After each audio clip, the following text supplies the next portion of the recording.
reporters looking at El Paso. What will we say to the world? From the KELP studio in El Paso, this is 915 Talk. And now your host. Good afternoon, beautiful citizens of the borderland. Mac Daddy Del Norte, I'm going to start right off with a question. Oh, okay, let's hear it. You ever think of the family? Always.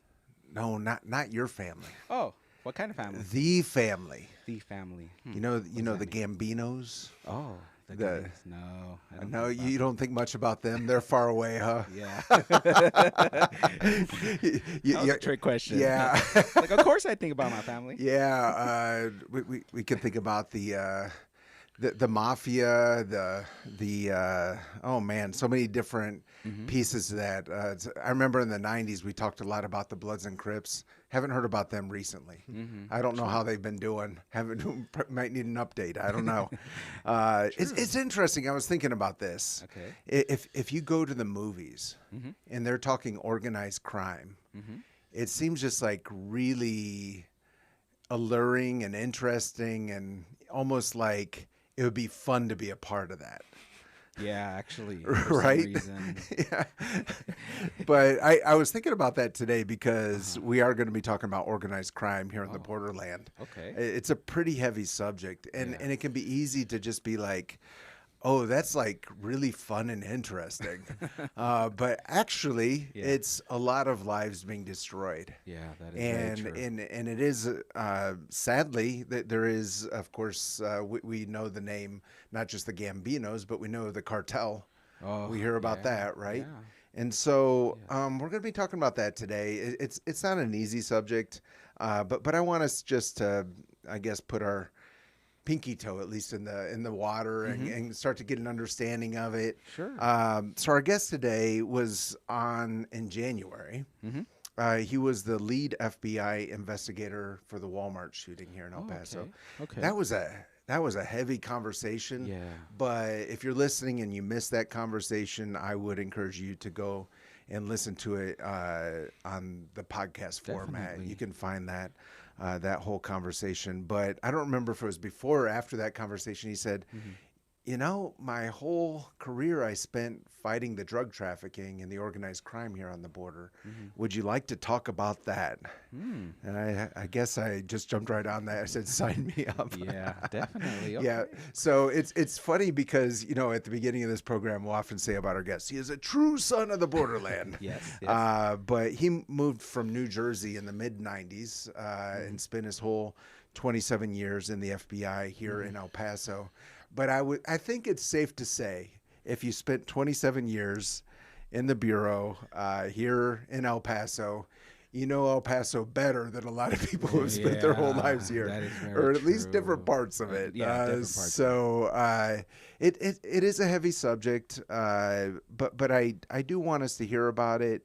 A lot of times on this program, we're kind of, and rightfully so, we're cheering on good things that are happening here. Of course. And hats off to, just want to say this from the beginning, hats off to all law enforcement who are fighting the good fight. I know we here at this radio station, any way we can to support our law enforcement, but it's not like everything is taken care of, like everything's easy, like we did it.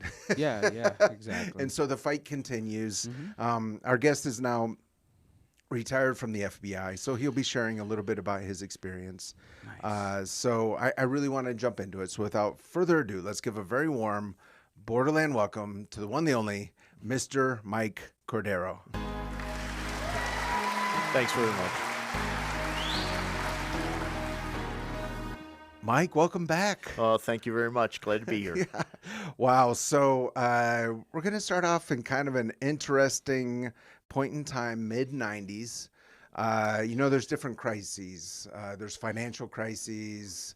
I don't know. Someone could be in a relationship crisis. But you sent me a few talking points.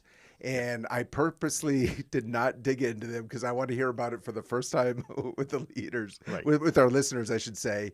And that is, there was a tequila crisis. Yeah, that's what they called it. Tequila What was crisis. that? So there are two things are happening simultaneously. If you remember, you and I pretty much the same age. Yeah. So back in the mid 80s, in the early 90s, there was a program on TV called Miami Vice. Right. And Miami Vice was all about two law enforcement officers fighting drug trafficking in Miami. And as a result of that, the United States government, knee-jerk reaction, just flooded southern Florida with law enforcement officers. Oh, wait. Customs. As a result of the program? Yep. Yeah. So, but I mean, it was very prevalent. You Yeah. had a lot of, and I'm Colombian, so you had a lot of Colombians in Miami because they assimilated very easily. Spanish, like here on the border, is, if not the prominent language, everyone can either speak it or understand it for the most part, and they could assimilate very well. So they felt comfortable there. As a result, the drugs were coming in to Miami more than anywhere else in the country. Okay, so there was a lot of drugs coming in Absolutely. at that time, and Miami Vice was really, in a Hollywood version, mimicking what was really happening. Absolutely. Okay. So as a result of that knee-jerk reaction, they flood that area, the federal government, with DEA, FBI, Customs, and they're doing their job, and they are smashing the Colombian drug traffickers.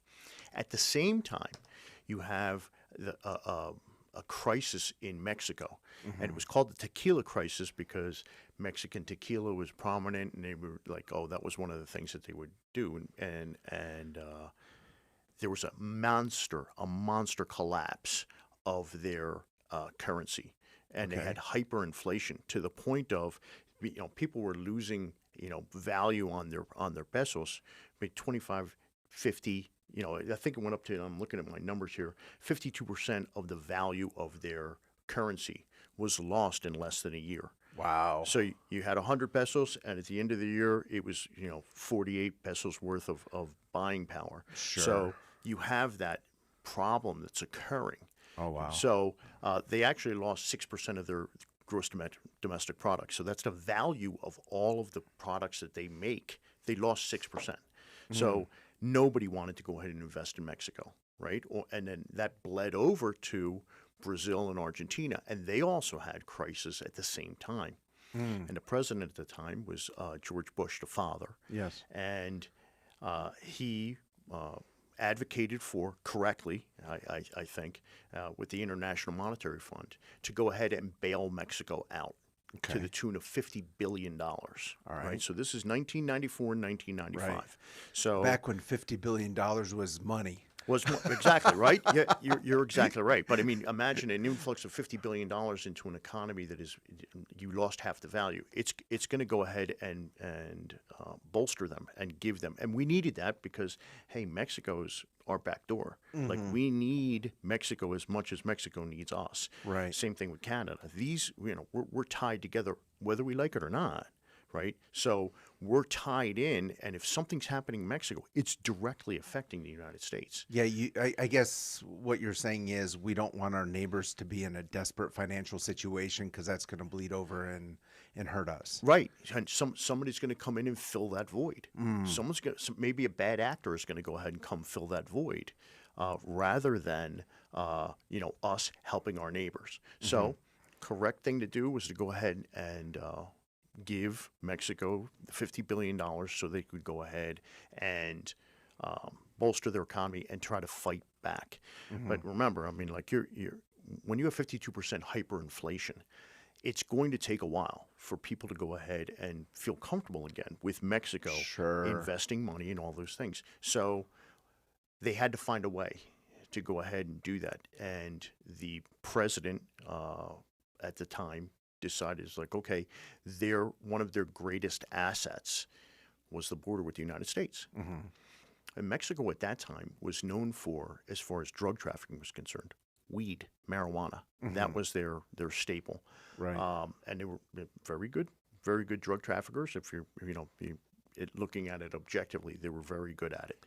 They were good at the bad things that they did. They're great, and doing the things that they needed to do to be successful. And the government of Mexico approached them and said, hey, we want to go ahead and pay this debt off. Because it's one thing to go ahead and get the $50 billion. It's another for it to happen and you don't pay it back if it's forgiven. right? Having a debt forgiven saves you, but it also hurts you because investors are looking at that going, they're a bad investment, Yeah. right? Unreliable. Unreliable, right? So it's just like a mortgage. Yeah. You gave them a mortgage, they can't pay it.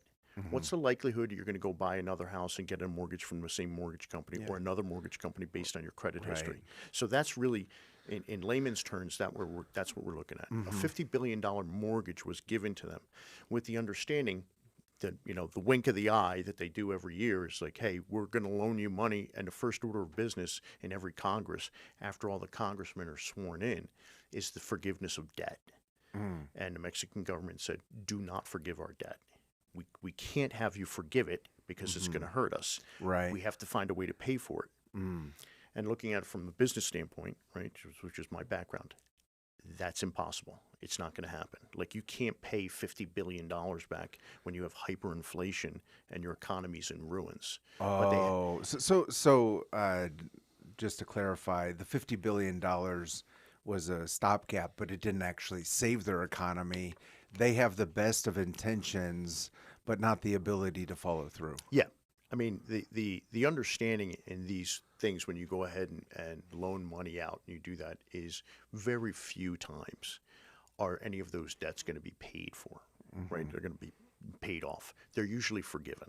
And a lot of people don't know that. Right. So, but if you look at the minutes after everybody gets sworn in, the first order of business in every Congress is the forgiveness of debt. Interesting. So the Mexican government specifically said, do not do that to us, which was the smart thing for them to do. Is like, we need to find a way to go ahead and pay this back. And their biggest asset at that time was the border with the United States. Sure. So coupling the Miami Vice problem, the Colombians are having problems getting their product to market, which is us, like we're the biggest consumers. They need to go ahead and find an avenue to go ahead and get into the United States. The Mexican government is backing up some of these drug traffickers and saying, hey, give them access, find a way. Now, Colombia is very interesting because it's the only country in South America that has both Atlantic and Pacific seaports. Right. Right? So they're bringing cocaine up. They're capable of bringing it up on either side. Mexico has incredible natural deep seaports all throughout their nation. So, and they can take it up on either on the eastern side or the western side. So it was a perfect opportunity for them to go ahead and exploit that. So that's what you have. You have the overture from the Mexican government to the Colombians through the drug traffickers in Mexico.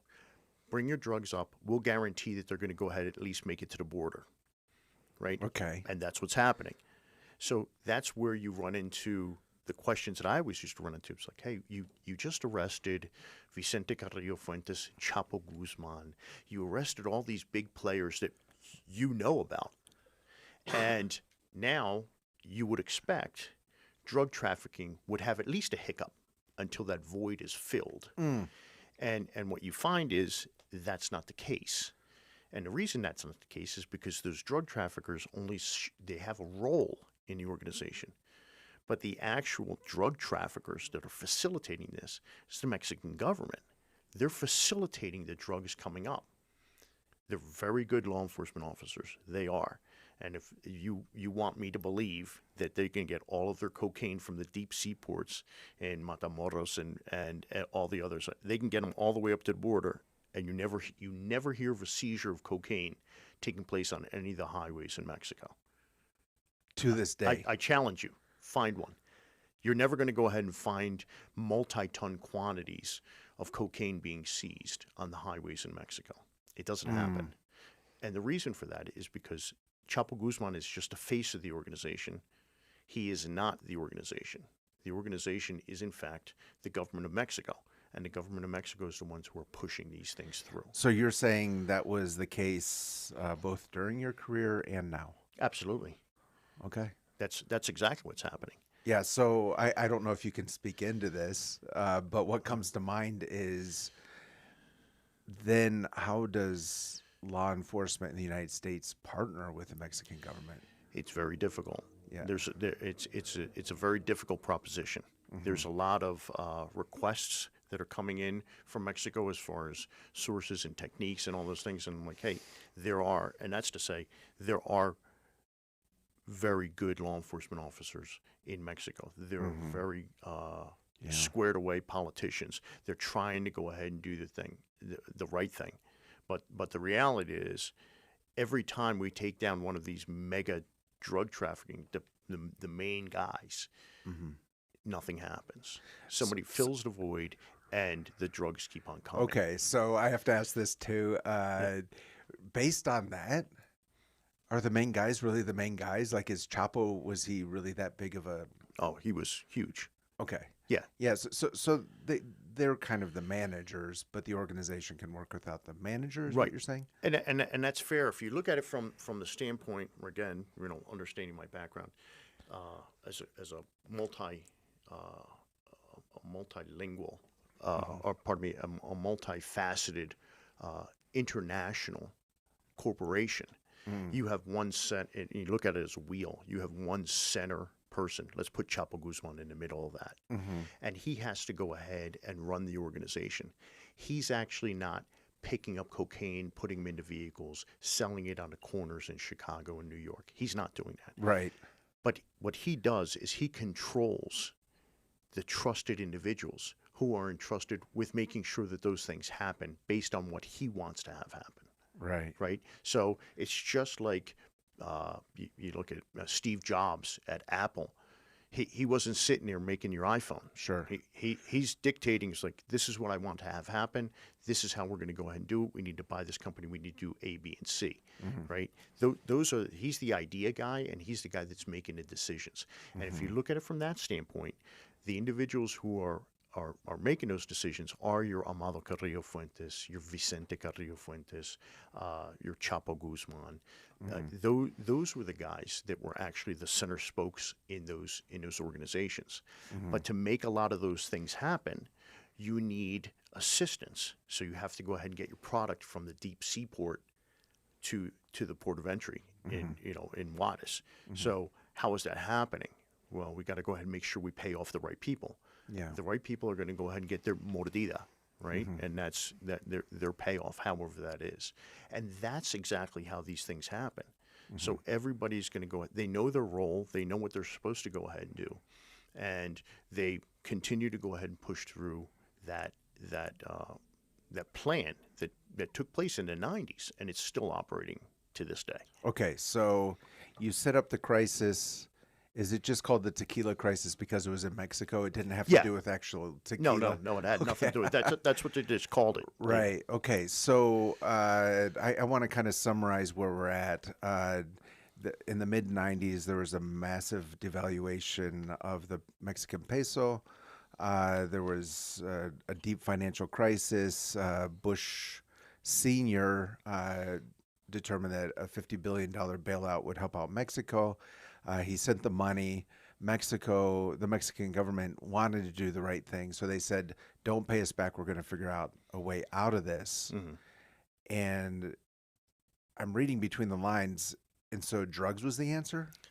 Great question. So the drug trafficking cartels in Colombia have to have an avenue to go ahead and get their drugs up here. The Mexicans have it. They can guarantee that their drugs, if they make it to the deep seaport, they'll guarantee they're facilitating it to the border.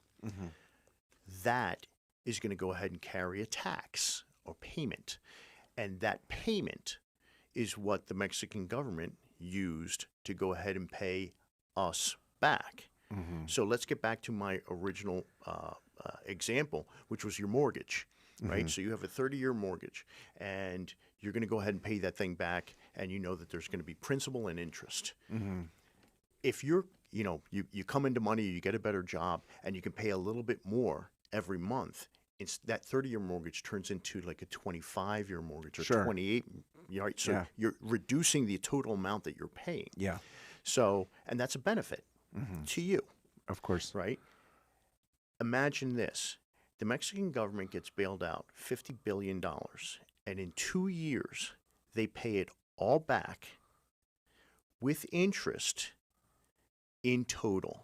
In other words, your 30-year mortgage that you paid down to 28, you're a great guy and you say, hey, bank, I'm going to give you the additional money that I would have paid if I took those additional 2 years. So even though I paid it off in 2 years, I'm going to go ahead and give you all of it plus all the interest I would have owed you.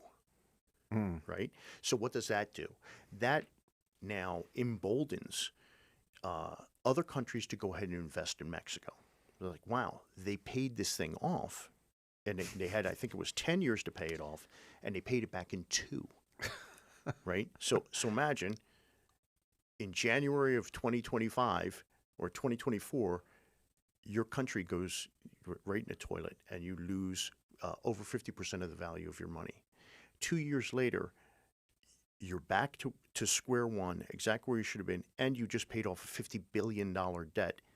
And because you're a great guy, you decided to go ahead and pay the interest, which to the tune of half $500 million worth of interest they additionally paid. So how does that happen? Coming from my world, that doesn't happen.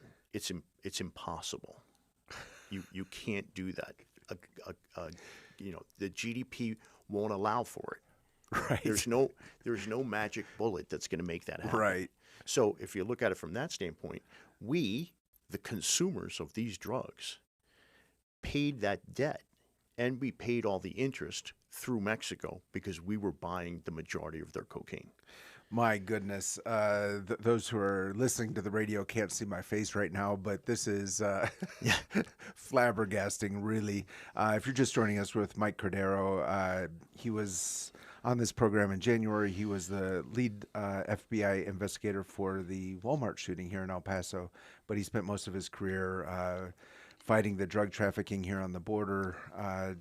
I think we've set the table for the massive challenge that you faced during your career.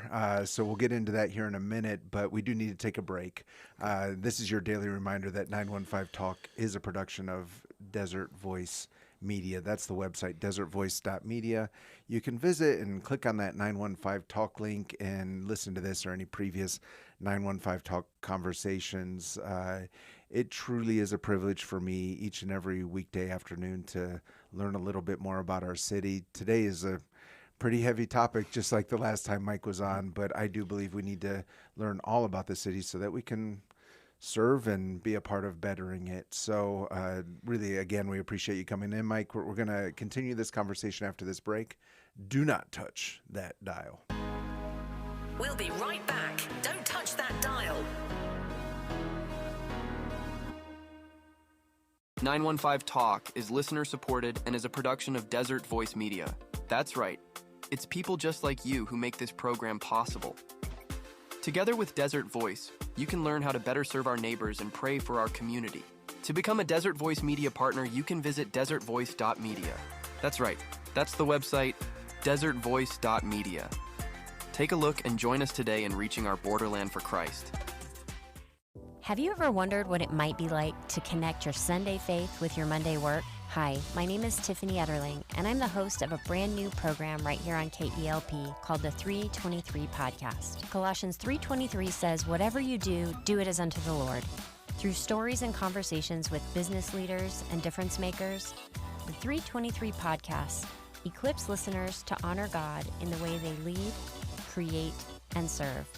Because in everything we do, our work can reflect the one we serve. Join me each and every Saturday morning at 10 a.m. for the 323 Podcast, right here on KELP Radio. 915. Testify.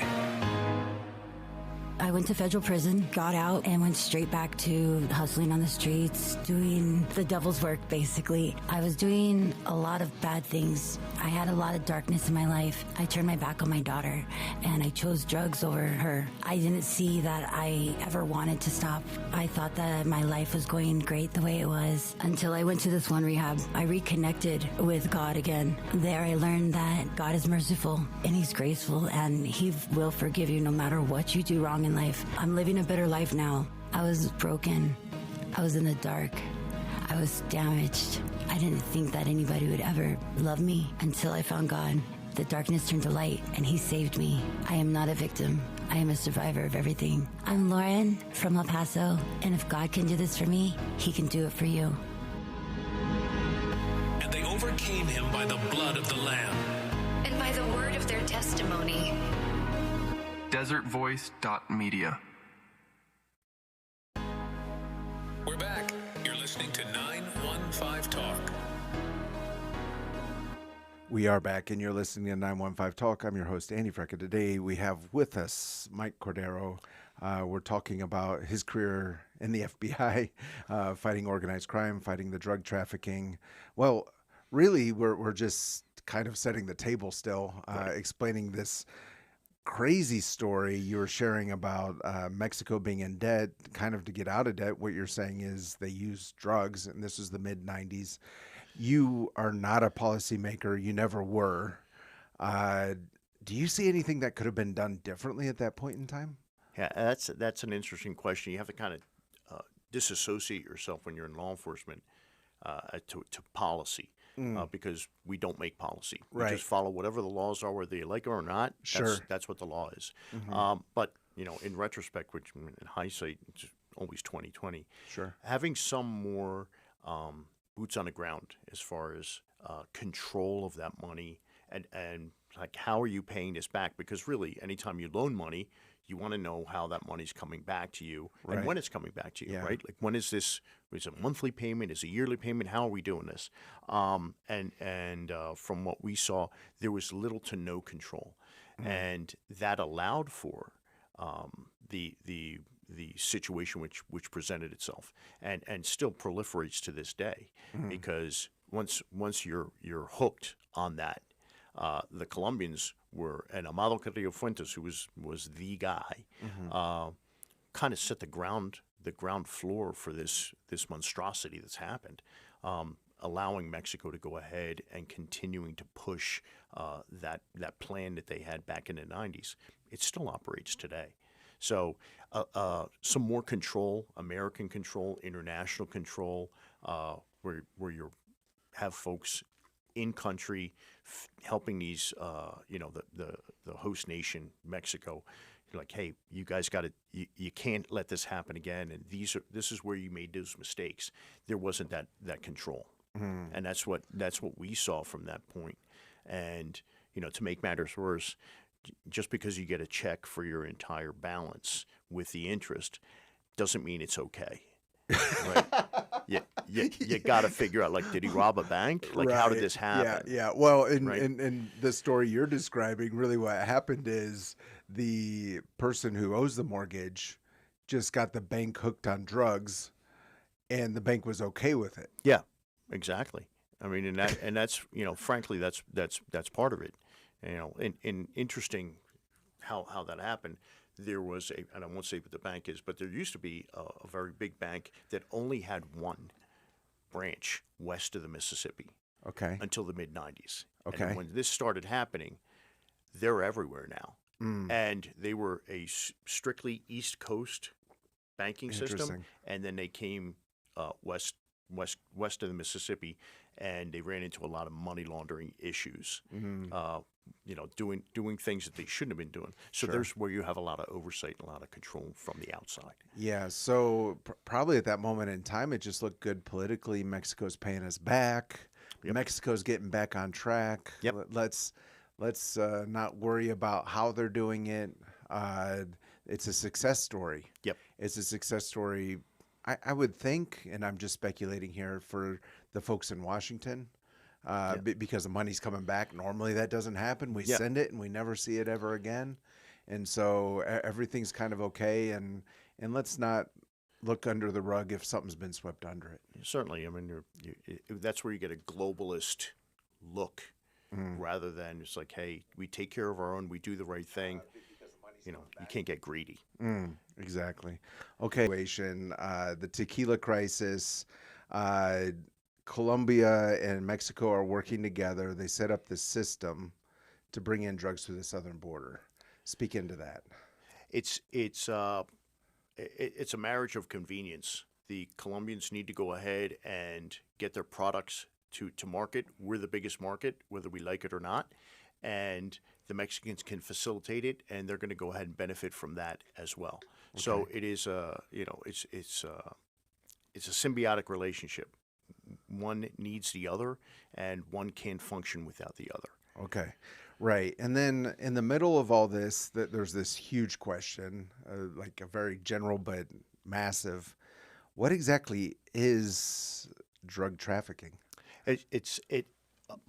Before it is anything, it's a business. Okay. And if you understand how businesses work, then you're going to go ahead and be able to go attack the business and how it operates. Okay. Coming from that world, before I got into the FBI, from the world of business. The world of business. Okay. I mean, that was accounting, finance, getting my products from where we made it to where it was going to go ahead and be sold for the most amount of money. So it's those different things, intelligence, research and development, all of those things are going to go ahead and be applicable to drug trafficking as well.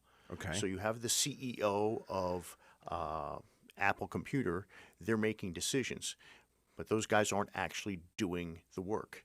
They have trusted lieutenants, vice presidents, and people who are doing those works. So you have that. They have to have communication. I have to get my word and my ideas from my boardroom to the people that need to go ahead and do what I want them to go ahead and do, because that's why I'm getting paid the big bucks, right? So when you look at that from the standpoint of the drug trafficking cartel, again, Chapo Guzman, he's the center spoke of this thing. He is making those decisions, and those decisions have to be passed down, right? But he also needs what? Secure communication, because he's got people all over the world.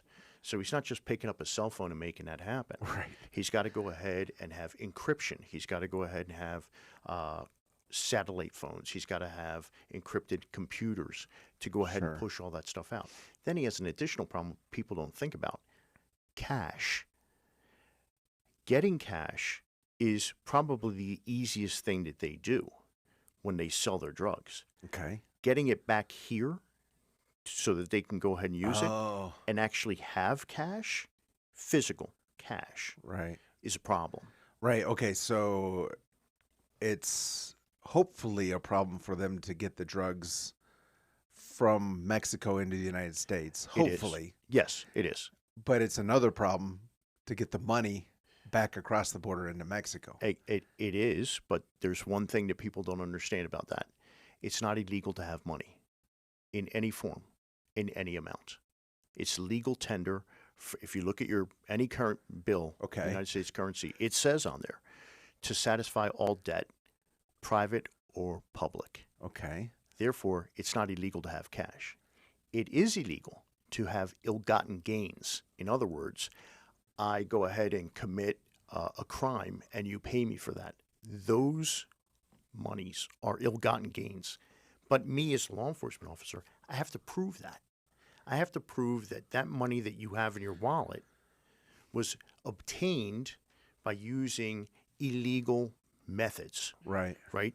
Drug trafficking, murder, kidnapping, any of those things. So it is not illegal to have cash at all. It is a problem to get it to where they need it. Okay. Right? And then when they get it to Mexico, it's in the wrong denominations. Like it's the wrong currency. Right? So now you have to do what? A casa de cambio. You have to have the changing of funds from money that I can't use in Mexico to money that I can use. Okay. Right? So that's one of the things that the United States government pushed Mexico to go ahead and do was like, hey, you need to have limits on the amount of money that any one person can go ahead and change. So that was one of the things that they were able to go ahead and push. Okay. So now it's limited. I think it was when I retired about $10,000 per year per person. Oh, per year. Right. So that becomes a problem when each kilo of cocaine is going for $28,000 to $30,000. Yeah. Like you need to make that happen. Wow. So then you see black market trading.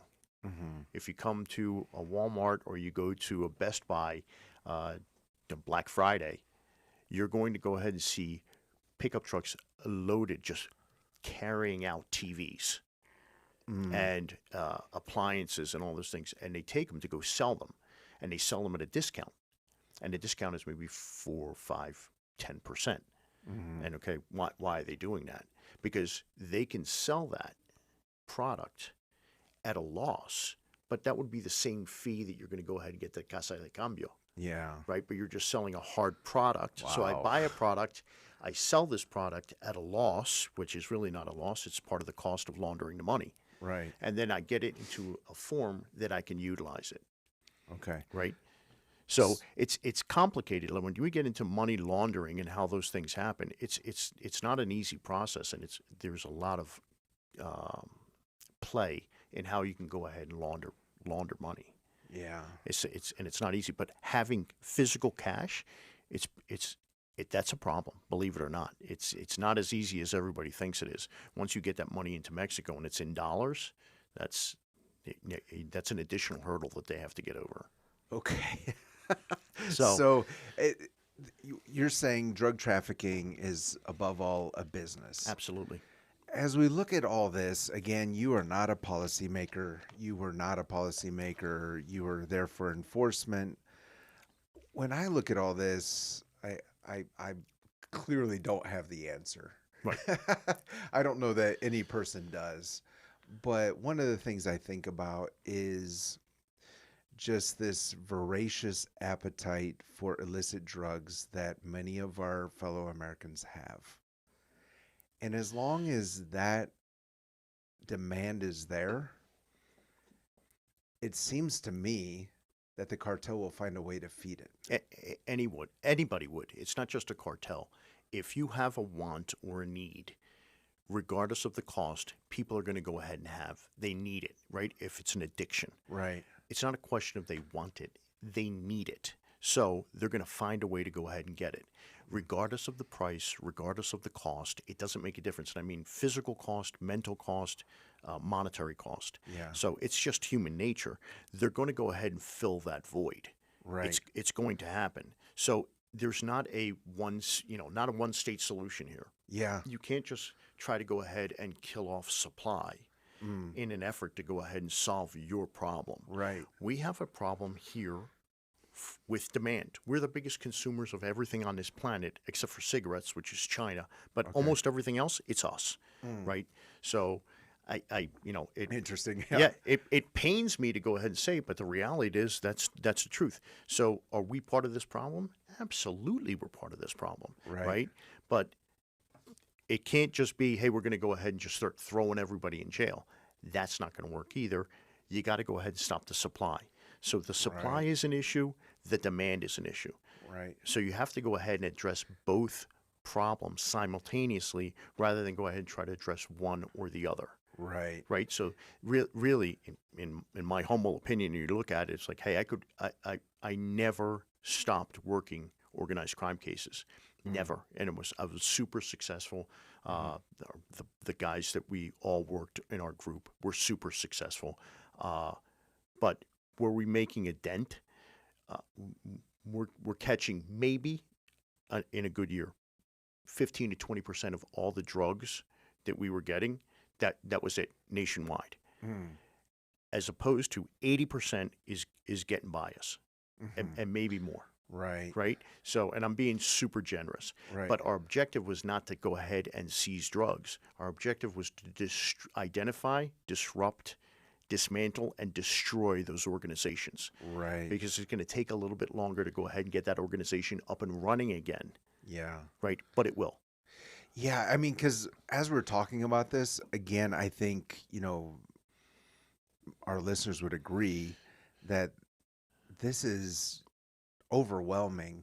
Yeah. Because you have desperate people on both sides of the border, and here you are as law enforcement in El Paso on the border, and not only here but all over. Yeah. But it's just daunting to say the least. Right. And you're saying in the middle of all this, you're as a successful moment, you're hitting maybe 20% of what's coming across. I think that's quite admirable. Yeah. That's huge. But you're looking to destroy those organizations that are businesses. you're talking about all these different facets to the business. Is that really the weakness of the business? Is it so complex that you have so many different areas to hit? Exactly. It's just like when we were talking the last time. You have a lone wolf individual who's going to go ahead and commit some atrocity like Walmart, or you have an organization. The organization presents more opportunities for infiltration and more opportunities for me to go ahead and be dynamic in how I attack them.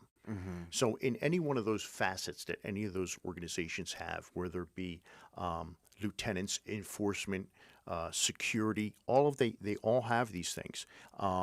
Public corruption, false identities, communication devices, all of those things are avenues for which I can go ahead and infiltrate the organization, and I can go ahead and utilize techniques that are going to go ahead and allow me to be successful in identifying the organization and taking down as a whole.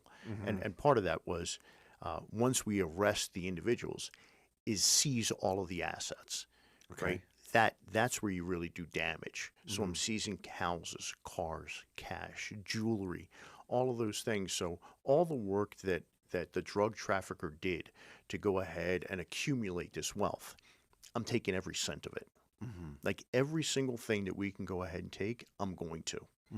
And it's again, it's ill-gotten gains. So it's not a question of like, it's not illegal to have these things.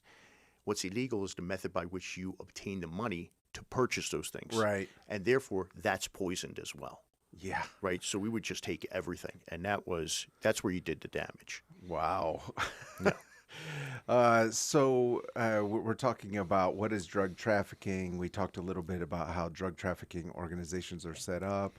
We talked a little bit about the Mexico-Colombia relationship. I find that to be interesting because I looked at, the recent political events, and there was, of course, Venezuela. There's talk about other nations. One of the nations that popped up was Colombia, and I was kind of surprised by that, but there's definitely something there. Yeah. So that's interesting. And let's talk about this term, drug war. What is a drug war? Okay. This is again, something people don't think about. So a drug war is when you have one organization fighting another organization because they're both in the same business. Okay. Okay. So I always use the example of a pen. If I have a pen and it costs me $1 to go ahead and make it, and you have the exact same pen, your company is making the exact same pen. Right. If you sell it for $1, we're competing, right? So there's an equilibrium there. But at some point, you're going to go ahead and say, I need to make more, or I need to make more. So I'm going to go ahead and discount my pen by a penny. So I'm selling mine for 99. You're going to sell yours for $1. Right. And at some point, you're going to go ahead. I'm getting killed. Mike's taking all my market share. Right. And then it just goes back and forth. So how does that translate to drug trafficking? All drug trafficking organizations get the same cocaine. They're getting the drugs from the exact same suppliers. There's no better or different cocaine than the cocaine that I'm getting. I never thought of that. Yeah, exactly. Yeah. And people it's don't not think like about that. one guy's buying cocaine from Argentina, the other's it's buying not. it from somewhere in Africa. Yeah. It's Now, all from the same. You get heroin from Afghanistan is completely different than cocaine from Colombia. It's just but it's a different market as well. Sure. But if you and I are in the same market, right, that's going to go ahead and we're competing, but the supplier is exactly the same. I'm not getting any better cocaine than you are. So really what a drug war is, it's a fight over market share. It's not a fight of anything else. It's just a market share fight.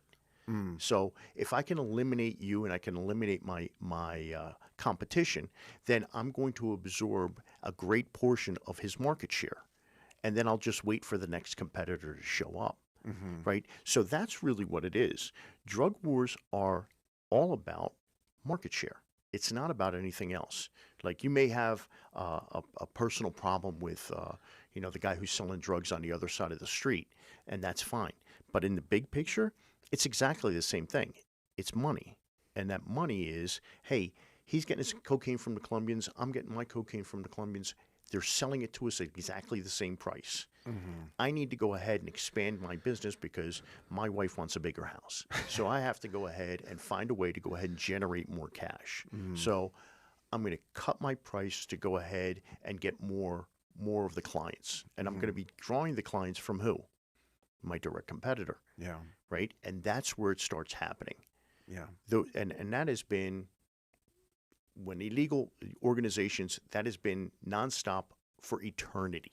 That's how they go ahead and do it. And they'll come to some happy agreement at some point and say, hey, you owe me X or you owe me Y. Or they'll just wipe each other out. Yeah. Right? So that's when you see all of these drug wars that are happening. They hang the mantas and all that. It's a market share issue. Okay. So on the other side of the border, that's I don't know how else to put it. That's violence. Yeah. On this side of the border, it's price. On this side of the border, I mean, really, we don't have a market share problem, and we don't have a drug war. It's to a much, if you have it, it's to a much lesser degree. It's street vending, and El Paso, like I said, El Paso does not have a drug problem. Right, we don't have a large consumer base. It's grown since I was here, but it's still nothing compared to your your LA's, your San Francisco's, your Chicago, New York, Philadelphia. All of these places where on the East Coast there's a dense population. There's a lot of people there. That's where the drugs are going to go ahead and sell better for a better price. So they're trying to all get their product there. Yeah. Not so much here. But once you get it to market, right? Let's say it's LA. You were talking about in the beginning of the segment, the Bloods and the Crips. Yeah. That they're fighting over market share. Sure. Right? That's what it is. It's like it's control, it's power, and power is derived from money. So we have a bigger organization, we have a bigger base, and we're going to go ahead and dictate what we want because we're stronger. And strength comes from money. Wow. So much to unpack with that.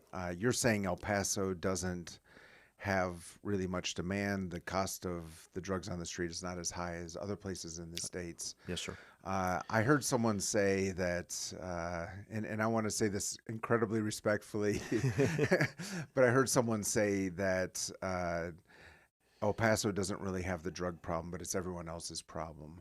Can you kind of speak into that? That's absolutely true. And again, it's driven by the market. Like if I'm going to go ahead and sell cocaine here, if I get it for $18,000 wholesale in Mexico, I get it here to the United States into El Paso, I'm going to sell it for $19,000, $20,000. That same kilo of cocaine, I take it to New York City, they cut it. Right, it's 90+% pure here. We cut it, and we're going to go ahead and sell it for 18 or 19 a key. That same kilo I take to New York City, I cut it, and I'm selling each kilo that I just created. So I have one, I create two. Each one of those kilos is going for $28,000 to $30,000. It's not even close. That's a elementary school math problem. Yeah. And the cost of me getting that kilo of cocaine from El Paso to New York runs between $800 to $900 to $1,000, $1,200 a kilo to transport it. Yeah. So it's absolutely cost effective for me to go ahead and take that 1 kilo of cocaine that I would sell here at a very, very small markup and get it to a place where I can go ahead and double and triple my money. Yeah. That's just common sense. Wow. I look at all this and I believe that local law enforcement, federal law enforcement that is here locally, state, all of it are doing their very best. I want to be very careful to not be an armchair quarterback here. Yeah. I'm here in our climate controlled studio and it's easy to, well, there's a problem and that would be just incredibly disrespectful. Having said that, if you had a magic wand, what would you do? It's what we did in the group that I was in called the Strike Force. You get it's a multi-agency organization, so we get people from DEA, FBI, the United States Marshals, HSI, Legacy Customs, the state, local, and you put them all in one group. And that group has incredible power, an incredible breadth of ability to go anywhere in the nation, go anywhere in the world. And you make those cases multi-jurisdictional. You don't, if you're seizing cocaine and you're a federal officer and you're seizing it in El Paso, Texas, and this is where it's happening, you're not using the federal statutes the way you should, the way that they were written. Crossing state lines and taking this stuff interstate does two things. It identifies the organization that I'm getting the stuff from. It identifies all the transportation, all the warehousing, everything you can, all the way up to when we deliver it to, hypothetically, New York, and then somebody has to pick it up. The New York Strike Force is then going to go ahead and identify those guys, and they're going to go ahead and be able to disrupt and dismantle that organization. So it's not a one-case thing. What you're trying to do is expand this thing so it has like a spider web. It's going out everywhere because that's what they're doing. They're going to go ahead and take their drugs where they need to go ahead and take them, and they're going to go ahead and get the most money for what they're bringing. Right. So identifying it, I don't work in New York City. Right. But I just helped you, the New York agent. I'm like, hey, I'm bringing you dope. It's coming up. Here's the phone number that this guy's calling. Like, find out who this is. You know, write a Title III, which is a wiretap. Get on this guy's phone because he's somebody. Because I'm bringing up 100 kilos of coke and this guy's getting them. Right. So that lead that I just sent you, it's not important to me. 100 keys of coke in El Paso, Texas, isn't a big deal, really. Okay. In New York City, it's the world. Like those guys, that is going to do damage up there. So I'm going to go ahead and give you that information. It's like, hey, run as hard as you can. I'm going to feed you as much intel as I can so that you can go ahead and identify that organization and destroy it. Right? And then I'll go ahead and take mine down later. Yeah. But you need to be successful right now.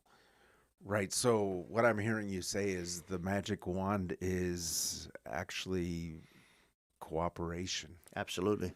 No doubt about it. Anytime you're in a task force environment and that task force talks to other task forces, you're that much stronger. Wow. You're that much stronger. Right. Okay. There's so much more we could talk about. We were going to talk even about how the legalization of marijuana has affected things. Could you give us a quick 30-second version of that? You know, and that's something, again, you know, we don't make policy. So, but understanding what marijuana is to the organization. If you're in a business, the biggest potential problem for your business, your great idea, is the lack of capital. You don't have capital to go ahead and pay your bills at the end of the month, so you take out another loan, and you can't pay that loan, and then you just go under. Marijuana is not a bottom line drug for the drug trafficking cartels. It is not. It is not heroin or cocaine or meth or fentanyl. Those are high-priced drugs. Marijuana is not a high-priced drug, but what it is a capital generator.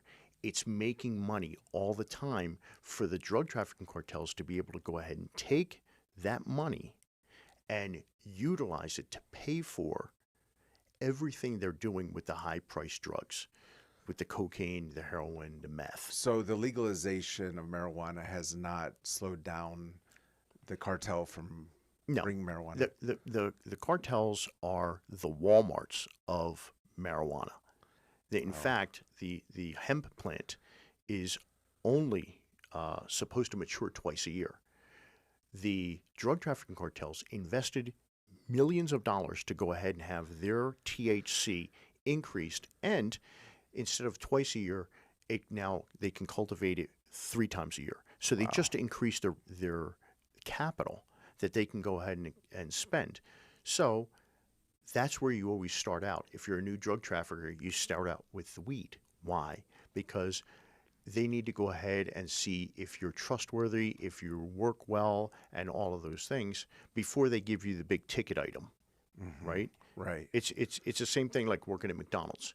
you start off with the fries and the chicken McNuggets. Right. They don't put you on the quarter pounder and cheese until you've proven that you can handle it. Right. This is the same thing.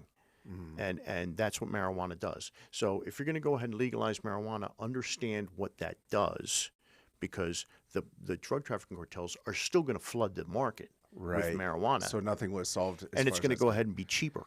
Yeah. Right. There's no overhead for them. Right. Mike, we have completely run out of time. Very good. So appreciate you coming in today. We've been with Mike Cordero, who spent his career here in El Paso fighting organized crime. Thank you so much for that service. For our listeners, I hope that this helps us have a sobering picture of what we're up against as a community. May we pray together. May we fight together. May the will of God be done, and may we be set free from this yoke of drugs that is really all across our nation. As we always say, let's learn to love our city, love our neighbors, and give God all the glory. This has been 915 Talk. You have been listening to 915 Talk, a production of Desert Voice Media. To listen to this or any previous edition of 915 Talk, just visit desertvoice.media and click on the 915 Talk link. Let's continue to learn to love our city, love our neighbors, and give God all the glory. You are listening to KELP El Paso. Feed your mind, feed your soul at 1590 AM, 95.9